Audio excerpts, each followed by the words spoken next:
Welcome to Wildly Wealthy Life, the show that's all about exploring the different paths to a life of freedom and fulfillment and how that ripples through your personal life, family life, and to the community. Join husband and wife power couple Lee and Kat Hughes as they share people's stories from different backgrounds and lifestyles about what it means to live a life well lived. Tune in and take that first step to becoming the best version of yourself, personally and professionally, here on Wildly Wealthy Life. Everyone's local community is going to be different. You know, your neighbors may not be selling eggs or beef, but I think finding a way to support what matters to you and to support, family-owned, locally owned businesses is something that I think we can all do. And it has become just sort of more apparent to me because we live in such a small community. And what we've realized is that this sounds really cheesy, but one person can actually make a difference. I can't even say that with a straight face, but when you find small towns, small organizations, one person raising their hand to say, yeah, you know what, I could give you a ride to the doctor, or I can help you fix that roof, you can have a lot of impact. Well, welcome again to Wildly Wealthy Life podcast. This is Lee and my lovely co-host and wife, Kat. Who do we have on today, Kat? Today we have Liz Thames. Liz Thames is also better known as Mrs. Frugalwoods. She is the creator of the award-winning personal finance blog, Frugalwoods.com. She is an author and has been featured on the Today Show, New York Times, and Forbes, just to name a few. She, at age 32, was able to achieve financial independence and is now living on a 66-acre homestead in Vermont with her husband, Mr. Frugalwoods, and two adorable children, who she lovingly calls Kidwoods and Littlewoods. And what I'm really excited about chatting with her today is her mindset and how she was able to achieve financial independence through very simple frugal living. So Liz, hello, good morning. How are you? I'm doing great. Thank you so much for having me. Yeah, really, really excited to have you. Can you tell us just your start and how you got started on, pursuing financial independence?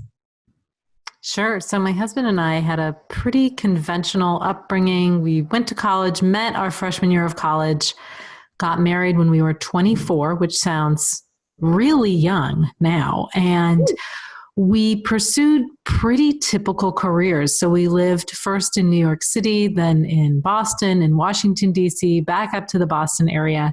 And we thought that that was essentially what we would do, just sort of climb ever higher in our careers, live in cities, and have kind of this hectic, fast-paced lifestyle. And for a while, that did seem like what we wanted to be doing. But when we turned, I would say 28, 29, we started to realize that we were deeply unfulfilled. And that for us was a really scary realization, because here we were extremely privileged, extremely fortunate, making great money in our careers, doing really well. We had both landed what we had always thought would be our ideal jobs. And so when you have your ideal job, you're making plenty of money. We bought a house, we were still happily married. And when you, at the end of the day, are thinking, this is not what I want, that's a very scary feeling. Mm. And so we did a lot of soul searching, and we had started hiking together a couple of years before as a way to get out of the city. Mm. And we asked each other, when are you happiest? And we both said, when we're hiking, when we're out in the woods. And so we thought, why are we living in the city? Why are we pursuing this lifestyle that is essentially making us unhappy and sort of forcing us to leave and go hiking every weekend? So why don't we move to the woods? And this started out as an idea that we would do when we retired. Okay, so at 65, we'll get a cabin in the woods. And then we thought, well, what if we did it more like at 50 or at 40? And then we said, well, why don't we do it in a couple years? And so we had landed on a couple websites that talked about financial independence. And we thought, well, okay, maybe we could do that. We had always lived fairly frugally. When we started out, when we first got married, I don't know, I think we had like $5,000 between the two of us, and we didn't have any debt. And so that great privilege of not having debt really allowed us to continuously save. And so we were able to take the careers that we had, advance in those careers, and really keep our spending at a pretty low level. So we started out living in like a basement apartment that we could barely afford. And we stayed in that basement apartment as our incomes increased. And so by doing that for a number of years, we've been able to buy a house and we've been able to save. And we realized at this point that if we saved more, if we continued on with these good careers and saved at a higher and higher rate, we would really be able to reach a version of financial independence. And so that's what we started doing in, I guess it was 2012. Is that right? Mm-hmm. We started that process. And then 4 years ago, we bought our homestead here in Vermont and moved here and realized that this is really the kind of life that we want. And so it's funny because we both continue to work. We thought, we'll move to the homestead and we won't work these computer jobs anymore. And what we realized is we really like the diversity of our days. So we like to be in front of the computer and then we like to go out and garden or split wood or hike and sort of have this bifurcated life that works really well for us and gives us a lot of opportunity to pursue a lot of different passions. So I think, for us, the financial independence has manifested a little bit differently than we anticipated. But it's just been such a wonderful journey. And we just feel really fortunate that we've been able to do this. With one of your biggest tools is the frugality, as you talk about on your blog and website and whatnot. Could you take us back to when did you first maybe have that realization that you are on the frugal side, and what ways do you kind of practice that in your day-to-day living? So I think that my husband and I have just both always been naturally frugal. I think it's something that has been ingrained in us. I was the kid that I would save all of my babysitting money to the point where my parents were like, you need to do something with that. So I said, well, let me get a bank account, put it in there. So I think that is something that has been natural for us for many years. It's very much the way that we were both raised. And I think that when you have a partner who is also frugal or who has any tendency that you also have, you can reinforce that in each other in a healthy way, in an unhealthy way. And I think for us, it worked well to both have that frugal mindset. And then my husband is an engineer and he brought this sort of efficiency systems mindset to our approach with money. And that really works for me. It really makes sense to me to be efficient, to streamline resources, and to protect our resources as much as we can. And so what I've found over the years is that frugality just to save money isn't really the end goal. That for us, it's really a much more holistic idea of being more environmentally friendly, of being more mindful of buying locally and being part of our communities, and of creating this sort of sharing, barter, and trade economy. So taking hand-me-downs for our kids and then passing them along to other people for their kids, shopping used. So you are supporting a neighbor who maybe needs cash to sell something. You're keeping something out of the landfill. You're avoiding all of the embodied costs of something that's produced and shipped that's brand new. Mm-hmm. And so when you start to see this holistic thread that frugality can weave through your life, I think for me, that's when it really clicked. Because if it's all about, okay, I'm just going to spend as little as possible and suffer as much as I need to, I don't think that's as sustainable or as enjoyable. And so for us, it's very much about mindful, values-based spending. So I always like to say we go out to eat. We go out to eat at least once a month. That's our date night. And that's something that is just a strict luxury, but it's done very mindfully. So it's a specific choice that we're making to do that. We're eating at a local restaurant. We're really enjoying the time. And I think when you can start to enshrine that values-based spending, and then what I mentioned earlier, the idea of frugality is impacting all these different facets of life, I think that's when you can start to craft a lifestyle that is sustainable and that is efficient and that is frugal. Mm. You talked about just your husband, being an engineer, knew about more efficient systems and streamlining. What does that exactly look like? And what were those systems?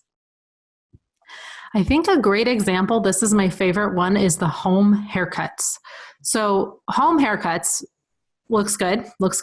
He's motioning to his home haircut. It looks good. Yeah. Home haircuts. People make fun of the home haircut, but listen, it saves money. Okay. And I realize it's probably not that much money in a single month, but I strongly encourage you to do the math. Over the years, my husband and I have saved literally thousands of dollars which on cutting hair, which is kind of absurd. He cuts my hair, I cut his hair.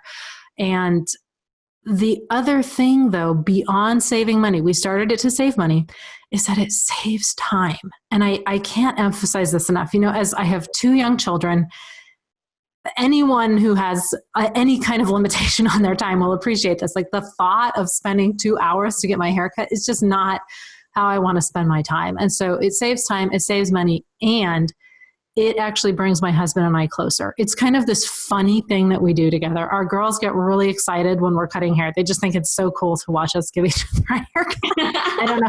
They like sit there like rapt attention, like, oh, Mama's cutting Dada's hair. This is so exciting. And, so hey, it's free entertainment, but it's really creating this like holistic family system where we are interdependent and we rely on each other. And it's kind of this funny, fun thing that we do together. And I think when you can become more reliant on a partner, you are streamlining because you are strengthening your relationship. And you can do this with a friend too. This doesn't have to be with a spouse or a partner. I know plenty of friends who cut each other's hair. So you are creating that dependency. We all as humans feel really good when somebody needs something from us. Helping each other is something that we want to be doing. And so when you can create this kind of barter and trade, again, this goes back to shopping used. This goes back to focusing on your local economy. Giving each other a haircut is a great way to say, hey, I care about you. I want to help you out.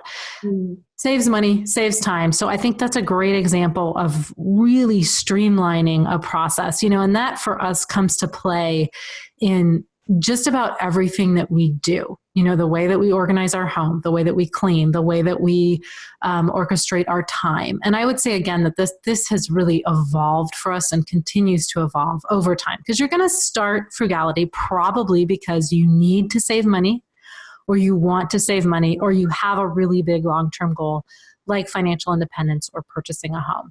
But when you can allow these other benefits to bubble up, you will start to create a lifestyle again that is more holistic.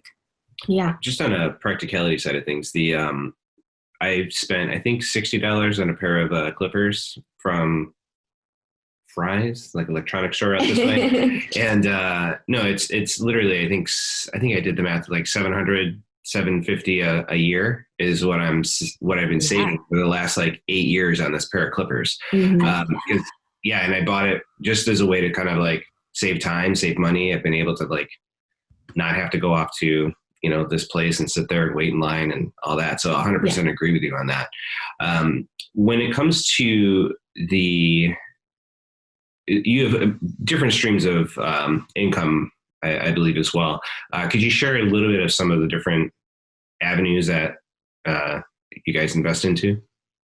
Sure. So for us, creating a financial independence plan, and again, we're not retired early, but we are financially independent. What was important to us was diversification and knowing that we had different streams to rely on. So we have a rental property. That is the home, our first home that we purchased in Cambridge, Mass. And we actually bought that house with the intention of one day turning it into a rental. So I think, anytime you're buying a property, I think it's really important to identify, okay, is this the home I want to live in, or do I see investment potential? And it was not by any means like the nicest, the most luxurious, the best neighborhood. It was the one that was going to be the best rental. Yeah.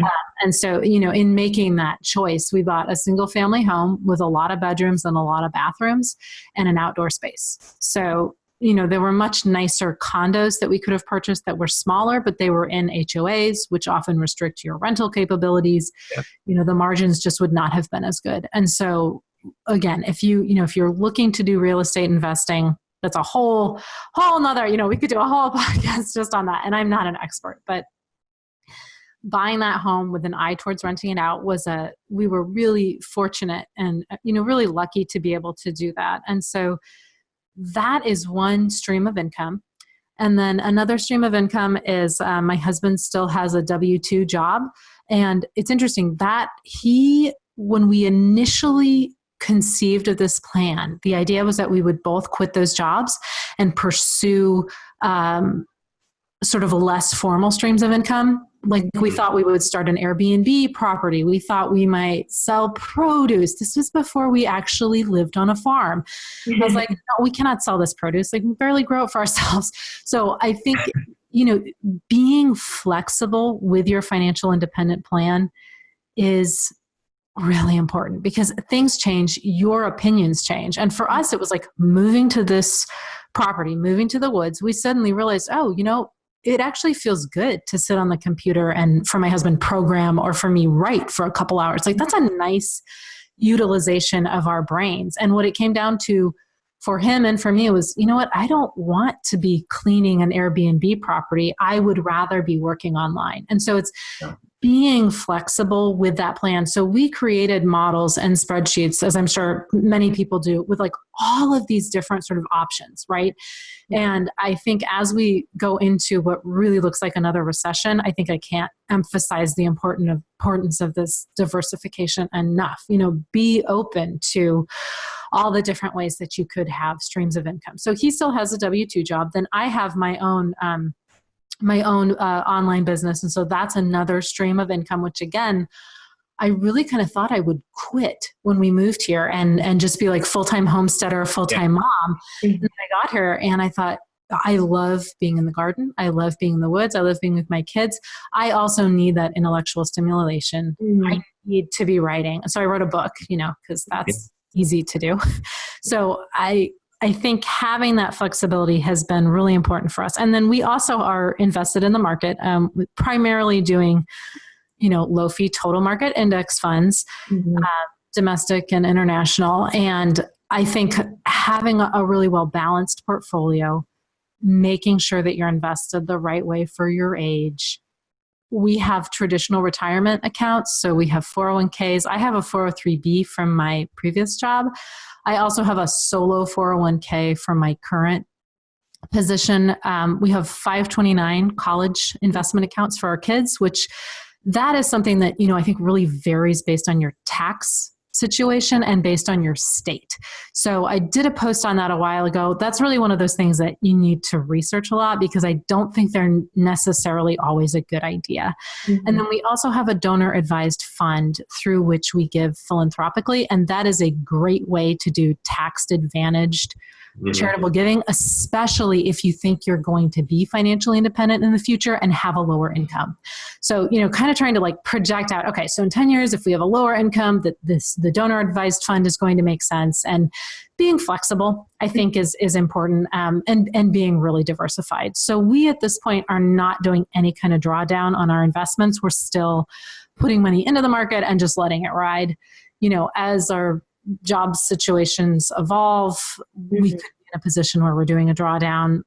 I think the other thing to always keep in mind is that the one thing that you can control every single day is your spending, and kind of having that in your back pocket. Like, again, I am not the most frugal person. I am not an advocate for spending no money. I spend a lot of money, but the idea is knowing in your mind, okay, I could spend less if I had to, right? Here's how little I could live on. And I think when you know that number, like, okay, my family and I could survive on X amount every month, that is another way of diversifying and of sort of knowing that you're going to be okay. I guess what I'm hearing is that you're really being mindful and you're very clear.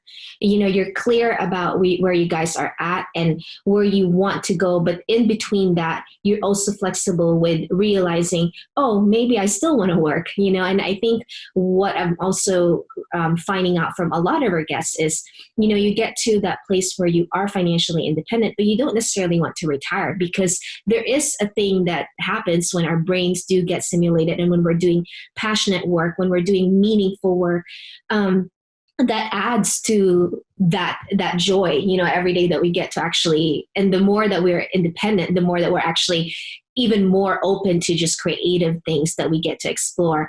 I want to go back a little bit because it's really fascinating to me that you guys went from maybe we'll do that when we're 60 and now maybe in 50 and maybe 40 and all of a sudden maybe a few years from now. And so if I'm getting the timeline correctly, it seems that you guys had this switch or turnaround in your minds about around 2012.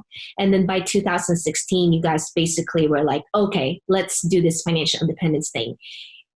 That's, 4 years.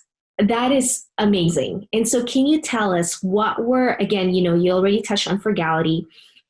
Are there other things like maybe high savings interest, rate accounts or any of that nature that really help you tackle financial independence in a very short amount of time, 4 years? Yes. And I do want to be clear that we made that decision and acted on it in 4 years, but we had been saving our money. So I think that's really the key. It's not as if we just like started saving and then 4 years later we're financially. We had been saving for about 10 years at that point. Yeah. So we met when we were 18 and 19. Mm-hmm. And so we kind of had this frugal ethos throughout college. So we, after college, both had, typical first jobs that just did not pay very much. I was making $10,000 as an AmeriCorps Vista. And my husband was making like not that much more, I don't know, maybe like $25,000 or $30,000. And so taking that frugal mindset into those jobs, we were able to stay out of debt. We were able to save a little bit, stay out of debt. And then again, as our salaries increased, we continued to save. And so I think it's important to know that this was kind of a long-term thing for us, that we had the privilege of not having debt from college. And then we had the privilege of having jobs and being able to save and to not go into credit card debt. And so making the decision to become financially independent, that involved taking our savings rate. I think it was probably around 40%. We were already saving probably around 40% of our take home. And then we bumped it up to like 70%. Wow. But again, we had really good jobs, and so I think it's the more you make, the more you can save. And that is just an immutable fact that depending on, the profession that you're in, the career that you have, your earning potential is going to be directly correlated with how much you can save. So that's something that I think is important to keep in mind. And I know there are a lot of people who strategize around this and, choose jobs that will pay them well so that they can save at a high rate. So I think that's one strategy that works well. I think for us, again, it was also the diversification. Like I said, we had bought this house with an eye towards turning it into a rental. And when we did that, we didn't know that we would move to Vermont. We didn't the homestead plan was not really there, but the idea of having flexibility was there. Mm-hmm. And so, that was really helpful, knowing that we could turn that property into a rental. And then building up an online business. I started Frugalwoods when I still had a regular W-2 job. So I was doing that 9 to 5, 9 to 6.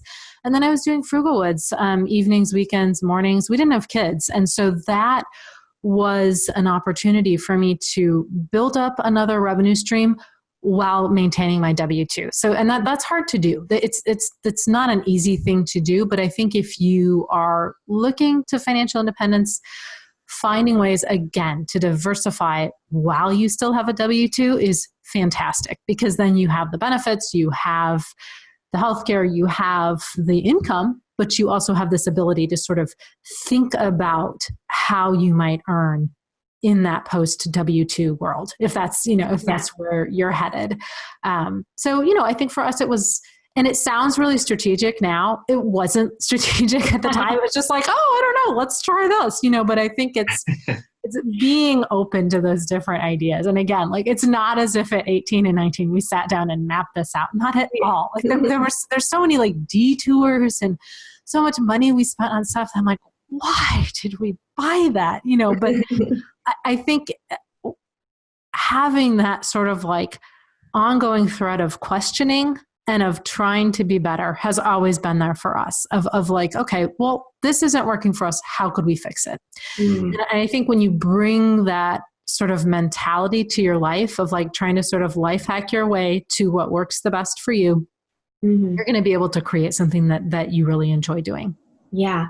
You mentioned how when you just, got out of college. She got a job, not the most high paying job, of course. And so it was, from what I've listened to you on with other podcasts, I believe you were living in a city at that time, like a big city. Is that correct? I was in New York City. You were in New York City making $10,000 I was. a year. Is that correct?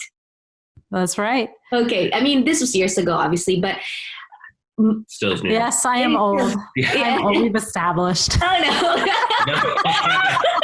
We're the same age. I just realized that. So we're both old. I was in college a long time ago, Miss Frugal. But it's really funny because I probably was in New York City at that time that you were there too, because I have moved to New York City right after I graduated college in the Philippines. Oh, wow. So we probably were in the city around the same time because, I was there 2006 to 2007. Yeah. I was there around that time. Nice. You guys are old too. I know I've got you by a few years for sure. So, yeah. But I talk to 25-year-olds and I'm like, oh yeah, we're the same age. They're like, no, you're 36, lady. Oh man. Yes. Oh yeah. Mm-hmm. But I wanted to kind of explore just because I know that a lot of our audiences, I'm more in the entertainment industry, and a lot of my friends are dancers and aerialists, circus community and all that, and actors. And, we're always hustling for jobs. It's always the audition world. If we get if we book an audition, then we have a job. If we don't get a job. And so I'm sure that a lot of, my friends out there who are, especially in this time right now of the coronavirus craziness, a lot of, the parks are closed.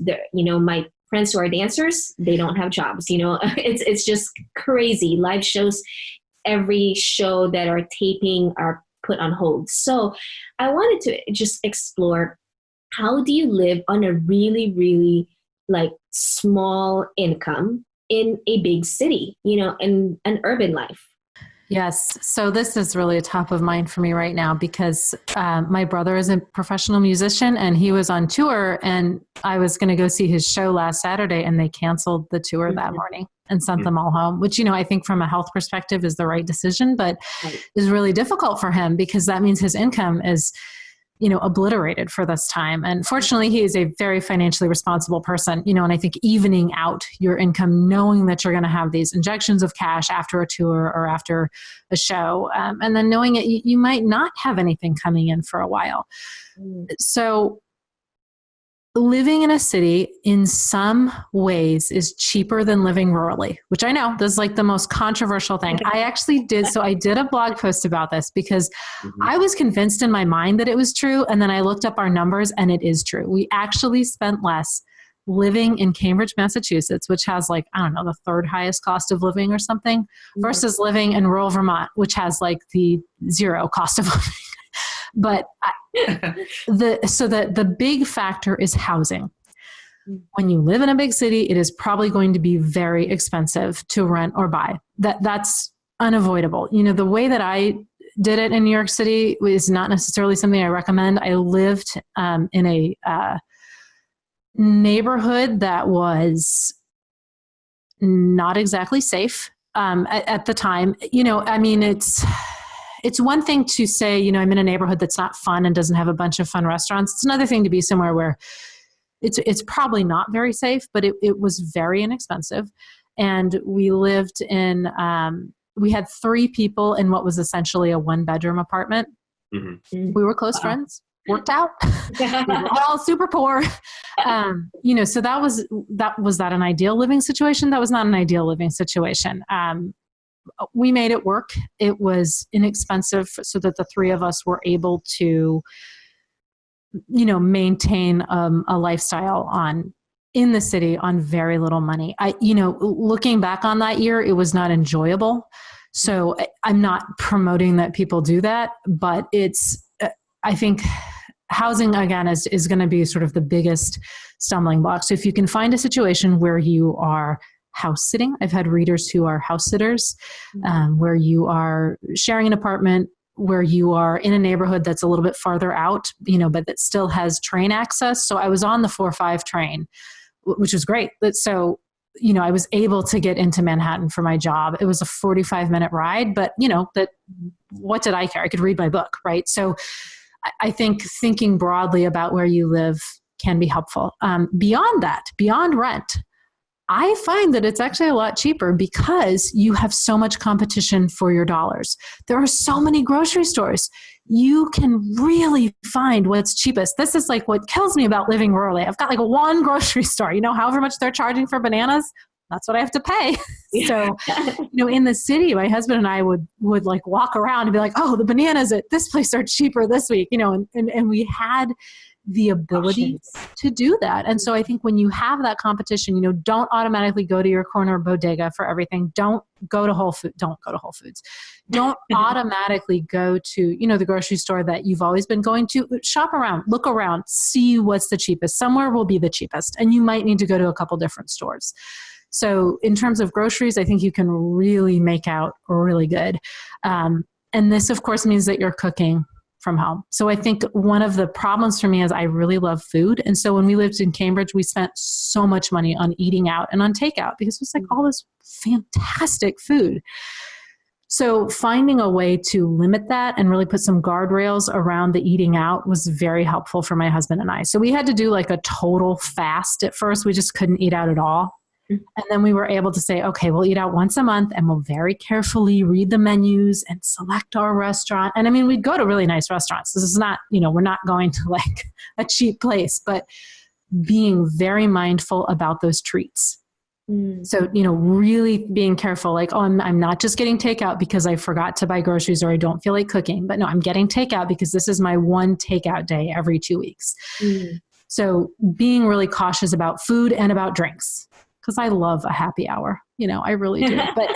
But again, being very mindful. So, okay, I'm going to go, but I'm going to get the $4 glass of wine. I'm not getting the $8 mixed drink. So again, it's about being strategic. And it sounds a little bit obsessive, but if you need to save more, or if you want to save more, these are things you can do. And then in terms of entertainment, there is so much free entertainment. So a lot of libraries offer passes to museums, to concerts.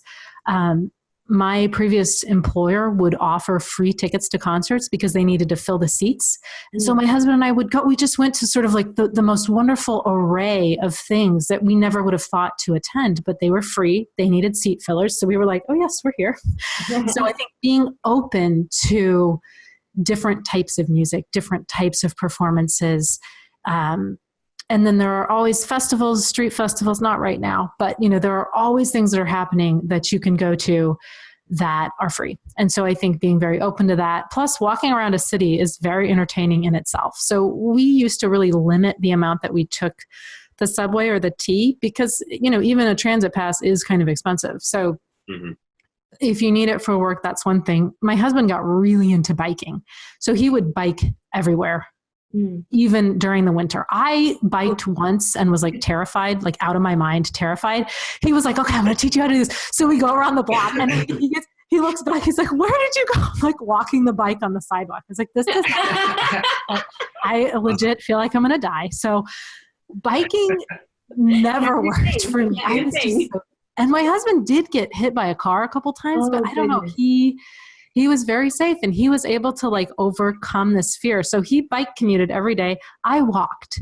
He would get so mad. He's like, it's going to take us 40 minutes if we walk. We could be there in 5 minutes on a bike. I was like, I don't care. I'm walking. I'm not getting on that death trap. So we walked, a lot in lieu of taking the train. Again, there's a lot of privilege that comes with that. We were able to do that. But when you're in the city, I think you can really think carefully about these choices and not just default to taking a cab or taking an Uber or getting takeout. Just think very carefully through your day. And what was really helpful for me is mapping out my day. So at every point during my day where I spent money, what could I do to not spend money? So it started for me in the morning. I would buy coffee on my way to take the train to work.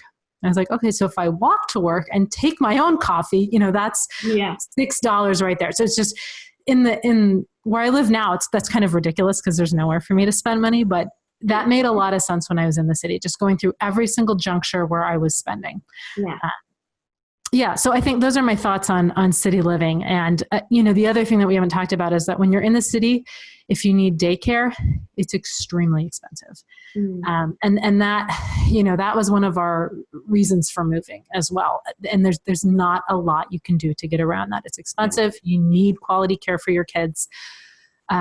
Sometimes having a nanny or a nanny share can be less expensive, especially if you can find like a fellow parent who wants to bring their kid. If you're comfortable with a nanny bringing their child to watch your child, that's a situation where you might be able to negotiate a deal, but it's going to be expensive. And so, really the best advice I have is find a place for your kids that you're comfortable with, that you're not going to be worried about them. And then once they are out of daycare and hopefully into free public school, have a plan for that money. So that $3,000 a month that was going to daycare, where's that going now? Is that going in your 401k? Is that going into your index funds? Have that destination in mind so that it doesn't just kind of like fritter away into, the oblivion of spending. Yeah. That's really awesome. One thing too, I think that, when people hear the word frugal, they're like, oh, it's like a compulsive disorder, or like it's cheap and I have to sacrifice this, that, and the other to be able to do that. But I love the approach that you have where it's just being methodical about looking at your day, breaking down, well, instead of this, I could do this. And then what's the value add, to that? Yeah. It's not just, oh, I'm saving, $6. It's, I have my own cup. I, make that time for myself. And then I have a nice walk where I can be entertained. I can de-stress, or if you're taking the train, you can, have that time to read and to just enrich your life in that other sense. And I think that's something where, especially like in some of the major cities, like there's the whole keeping up with the Joneses thing that will get people to try to go and spend money and whatnot. But if you really look at that value add, like what is that money? Like instead of spending that money, where can you save? It's such a huge lesson, I think, for a lot of the people listening right now. It's not a subtraction to your life if you don't spend $6 it's actually, or $20 on lunch. It's definitely an ad by. Absolutely. I love how you said that. And I think it's also looking for substitutions. It's not like I stopped drinking coffee, please. This is not, some things you give up entirely. But, a lot of times for us, it was very much finding the substitution that made sense. And so the issue for us was that we didn't have a way of making good coffee at home. That was a real life problem. So it's like, whatever, we care a lot about coffee. So it's like, whatever it is that matters to you, right? Don't just say this is completely eliminated, but it's okay. What's the frugal? If you don't want to say frugal, what's the environmental? What's the ecological solution or substitution so that I am getting the same experience, caffeine, but, in a much cheaper way, and then make those times to get a latte. If I'm in a coffee shop, I am definitely buying like the most expensive latte they have because I'm rarely in a coffee shop, right? And so it's being okay with having those treats occasionally. It's not an everyday thing. Yeah.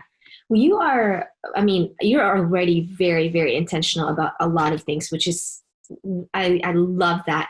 Are there anything else that you are like at this point, you guys are obviously in a place of financial independence. Obviously, as you said, you're not retiring early, and that is also because you love your work, which is awesome. Are there any other intentional things that you guys do every single day to further or refine your growth even more? Oh gosh, that's a big question. It's really an ongoing process for us. I think what we find is that every day with our kids is different. They're 2 and 4 years old right now. And so they are constantly going through like different developmental phases. And so we have a pretty equal partnership, my husband and I, so we trade off with childcare.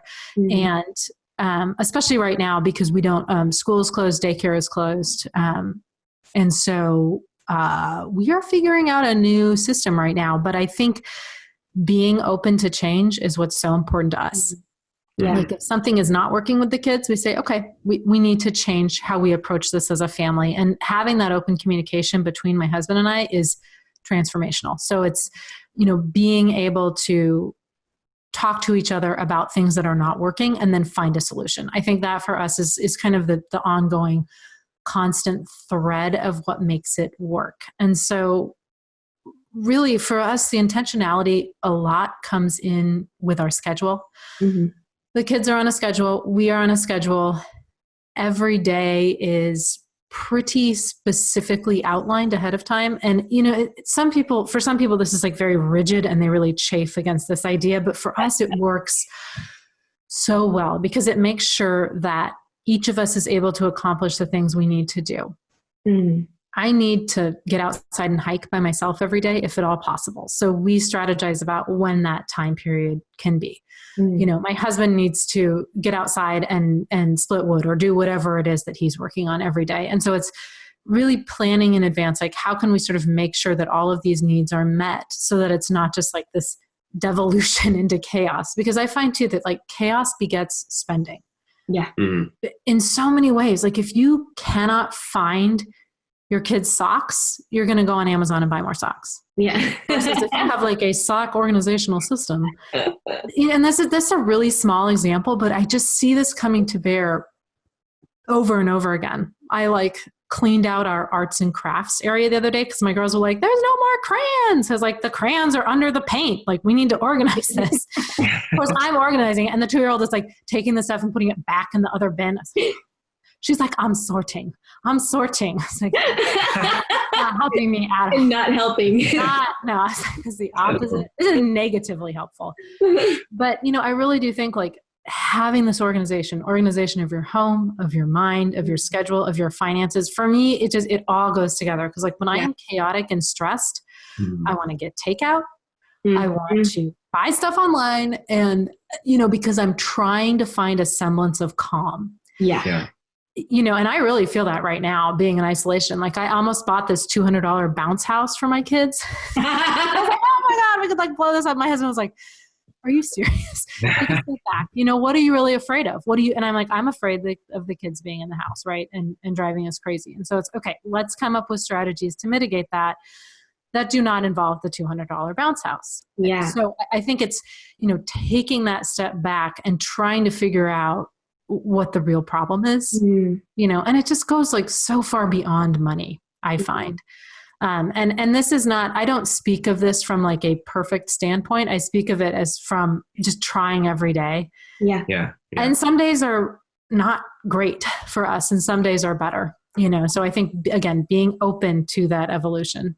I love all of that so much. It's just so amazing. I love when you said chaos begets spending. It is so true though. Like with the whole chaos begets a lot of spending because we really, I think it's just in our human nature that when things are crazy, you just want there to be something that makes you go, you know, and it's the same thing. Like when our days are crazy, I end up saying, hey, let's just order food. Let's just have it delivered. And here in LA, you know, getting food delivered is so easy. It's so like you can get from anywhere, from major restaurants to small mom and pop shops, everywhere. So the temptation to just say, I'm so busy right now, let me just go on Grubhub or whatever. And then the delivery fee plus the taxes plus the delivery fee does not include the tip. So you have to tip on top of the delivery fee.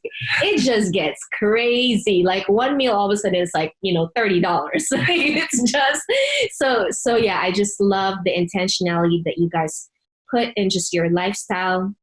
I think it is something that again, it's not perfection, you know, because we can never be. It's just the whole evolution of trying to figure out what works. And if it doesn't work, let's figure out again and really get to the root of things to see what is the issue here and not buy a $200 bounce house. Okay, I just want to say that I still might buy that bounce house because like, we're on like day 4 of isolation and I'm not seeing an end in sight and it snowed today. So I just want to say I might still. You might just, Totally okay. Yeah, but that's where your flexibility is too, though. You know, like you guys talked about it and we're like, okay, let's get to the root of it. But then at the end of the day, if you really need it, then, you know, you're not kind of shaming yourself that you may buy it, you know, because it is not about, you know, shaming yourself for not saving, for not making the good decision. It's literally just, you know, the good unquote decision, quote unquote decision. It's more just like, understanding that if there really is a need for it, it's okay to spend, and even sometimes just a want, just even like the whole date night thing, like it's something that you guys want to do and it's amazing, and you guys just do it, which is really, really cool. Yeah. So I think it's also like putting some time.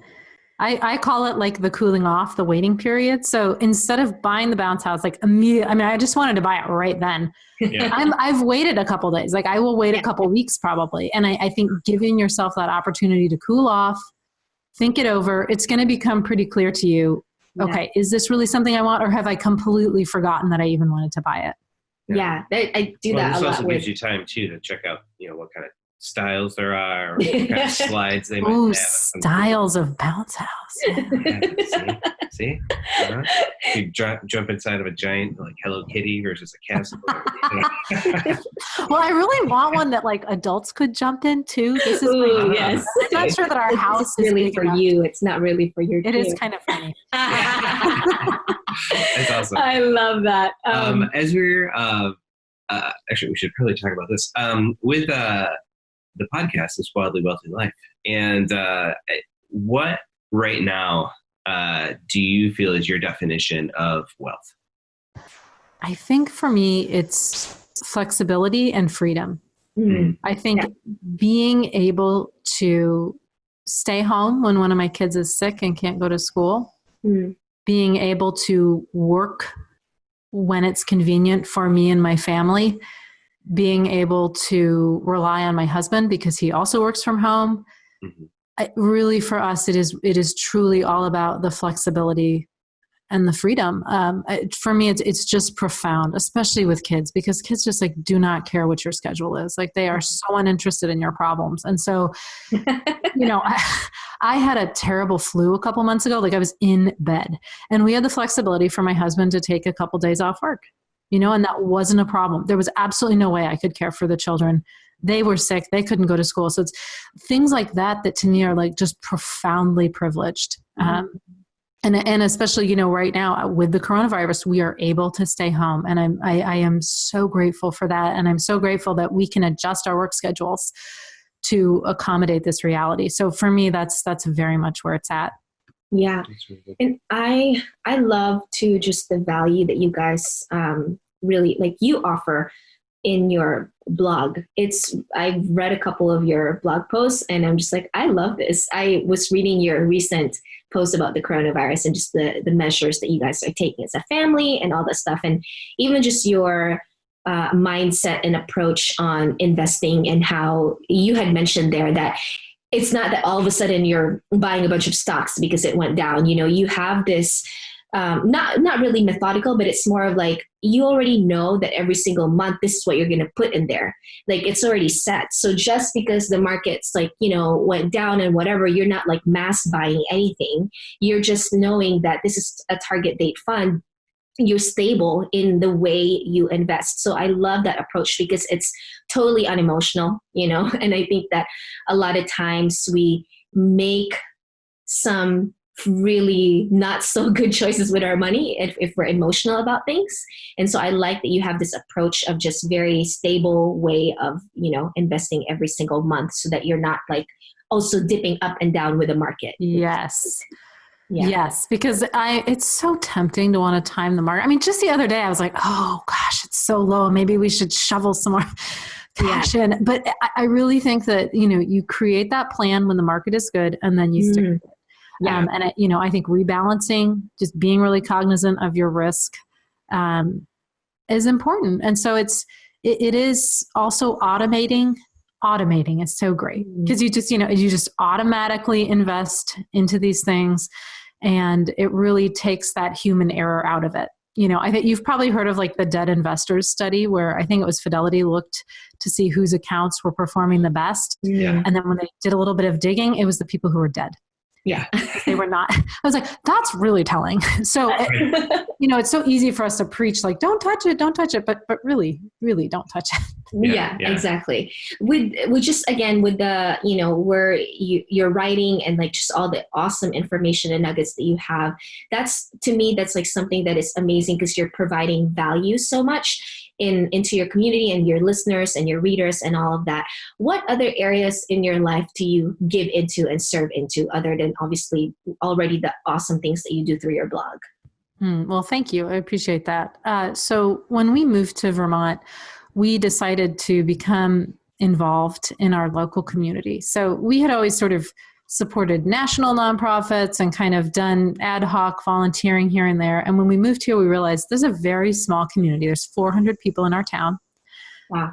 And not that many more people in the surrounding area. And there's a lot of economic need. There's a lot of need in general. And so we decided to really hone in with our charity and our volunteering in our local community. So I serve on the board of a local domestic violence resource center, and my husband serves on a couple nonprofit boards. And all of our donation is, really within like a 20-mile radius of our home. So we're very focused on organizations that have a very deep impact within our community. And one of the reasons we do that is that an organization, a nonprofit that has a $100,000 annual budget, your donation is going to have a much bigger impact than at a charity whose annual budget is $25 million. Unless you're a billionaire, unless you're going to give them $20 million, you can make a transformational gift. $1,000, $5,000 can be a truly transformational gift to a nonprofit that has a very small budget. So for us, that's been important. I used to be a professional fundraiser, so I kind of have some insight on the other side of that, of how, money is used at a charity. And I feel really strongly for us about giving in our local community. So giving of our time, giving of our money. And then, like I said, also just sort of having our ears out for barter and trade opportunities and supporting our local economy. So we buy eggs from our neighbors. We buy beef from our other neighbor. We can hear the cows moo and then we eat them. They're delicious. So it's, I'm sorry, it's true. Yeah, no, it's all good. I'm like, whatever in LA who are vegan, good luck. I'm sorry. I know. You're so good. I love meat. You're helping the environment. All the grass that's going to grow now after. Yeah. See, they're all grass-fed. It's a cycle of life. Come on. Well, we like it when we have like people come visit us and we're barbecuing out and we hear a moo. We're like, oh, did you hear that? they're like so grossed out. They're like, oh, but rural life is different. It's farm life. I don't know what to tell you. It's different. Yeah. Anyway, finding everyone's local community is going to be different. Your neighbors may not be selling eggs or beef, but I think finding a way to support what matters to you and to support, family-owned, locally owned businesses is something that I think we can all do. And it has become just sort of more apparent to me because we live in such a small community. And what we've realized is that this sounds really cheesy, but one person can actually make a difference. I can't even say that with a straight face, but when you find like small towns, small organizations, one person raising their hand to say, yeah, you know what, I could give you a ride to the doctor, or I can help you fix that roof. You can have a lot of impact. And, another thing that we've realized is that you can do a lot of skills building through your volunteer work. So my husband has been helping a couple neighbors build houses. It's so rural. They're actually like building barns. So by doing that, he is learning construction techniques. So he's helping, he's there to, be the gopher and hammer the nails, but he's learning a ton. And so it's, he sees so much advantage because they need more manpower. They just need people to heft boards, but he is learning from these like master carpenters who've been doing this for 50 years. So I think it goes back to this holistic way of living where it's like you are helping, you are learning, you are giving to your community, you're finding ways to make your family more sustainable. And I think it feels very present for us right now with everyone sort of isolated in their hyper-local spots. Yeah. It's amazing. Wow. All right, we're going to wrap it up. And so a couple more questions for you. For our guests to be able to live their own version of a wildly wealthy life, what are 3 actionable tips that you would like to give them? I would say first, identify your priorities. So write down where you want to be in 5 years, in 10 years, in 20 years, where you want to be next week. What is a priority for you and what isn't? Then next, find out how you can spend on those priorities in service of those goals and let go of all your spending on everything else. So number 3 then is combing through your monthly expenses, knowing what you spend and knowing when that spending is meaningful and when it's not. Yeah. Awesome. That's awesome. Thank you. Boom. And just as a plug, I know that you have this little, is it like a spreadsheet or like an activity in your blog? It's the ultimate, can you talk about that? Oh, yes. A 30-day challenge, I believe. This is the Uber Frugal month. And it's free. It is free. It's 31 days. It's an email program, so you can sign up on frugalwoods.com, and it guides you through the steps that my husband and I took to really do the things I just described. Yeah. Identify priorities, assess your spending, and then really find what your base level is, that base that I mentioned earlier. What is the smallest amount of money that you could live on if you had to? I am not saying that you should live this like uber frugal life, but if you are in a crunch or want to test yourself or really want to see what that base level is for yourself, you can take the Uber Frugal month, go through the steps. There's also a Facebook group for support that's very active. It's a private group, so people can sort of share and be very open and honest there. And we've had people from, I think, like 30 different countries take it, something like 100,000 people or something. Yeah. So it's, I think a lot of people have found value in it. Yeah. And it's free. So there you go. Nothing to lose. Yay. So for our listeners, jump on that Uber Frugal month 31-day challenge. I think it would be an awesome thing to do. All right. So we're now down to our quick 10 rapid fire questions. These are questions that we ask all our guests. Some of them are related to our podcast theme, and some of them are just fun things we want to know about our guests. Say the first thing that comes to your mind and don't censor yourself, and we'll keep it quick and concise. Are you ready? I'm ready. Okay. Number 1, if you could choose one book to live by, what would it be? Simplicity Parenting. Simplicity Parenting. Personal hero, living, deceased, someone you know or maybe don't know. My mom. I love that. Okay. Number 3, the one thing you intentionally have to do every single day. Shower. I have to take a shower. I don't know. I have to be honest here. Yeah, that's perfect. One hobby that brings you the most joy. Hiking. Most rewarding thing you've done for someone in need. I was going to say like caring for my children because they're constantly in need. But I would say probably serving on a nonprofit board because it's a little bit outside of my comfort zone. Like I feel like I'm not really qualified enough to do it, but they needed somebody to do it. So I'm trying to do the best job I can. Gotcha. That's awesome. Good job. Number 6 is the first movie quote that comes to mind. Oh, okay. From Fight Club. Stop buying things you don't need to impress people you don't like. There's a lot of expletives in there. Love it. Like Fight Club is like the original Frugality movie. Yeah. Of course, the movie quote has to be tied into frugality. I love it. Yes. That's amazing. Okay. Number 7, last big purchase you made for yourself. Ooh, a generator. We bought a generator because I was tired of living without power with 2 little kids every time the power went out. And yeah, I was done with that. Nice. Awesome. Food you cannot live without. Coffee. Also wine. Also, how many food? Just one food? Okay, coffee. Coffee and wine counts as one anyway. Okay, in the same mix. It's like coffee. It's like a continuum. You like start with coffee. And you All right. What is your spirit animal? A unicorn. Oh, yeah. I collected unicorns as a kid, and I still just really love them. All right. The last question. If I'm stuck on an island, or finish this sentence. If I'm stuck on an island by myself, ... I would probably catch up on sleep and enjoy some uninterrupted time to like meditate and not have people crawling on me. By people, I mean my children. I don't have like other people. Yeah. You don't have just a bunch of people crawling on you. Thankfully, I don't. Yeah. All right. Well, Liz, this has been so amazing. Where can people find out more about you? And if you were to encourage our listeners to give or serve into anything, what would that be? So you can find me at frugalwoods.com, and then I'm pretty consistent and boring. It's Facebook, Twitter, and Instagram is at Frugalwoods. I would say my most frequently posted spot is on Instagram. And if I had to encourage people to do one thing, it would be to consider setting up a donor-advised fund and creating a philanthropic strategy so that you are really mindful about the money that you're giving away. And you have sort of a long-term strategy of how you want to support organizations for many years. Wow. That's awesome. You're really talking about a partnership with an organization and really being there. That's amazing. Thank you, Liz.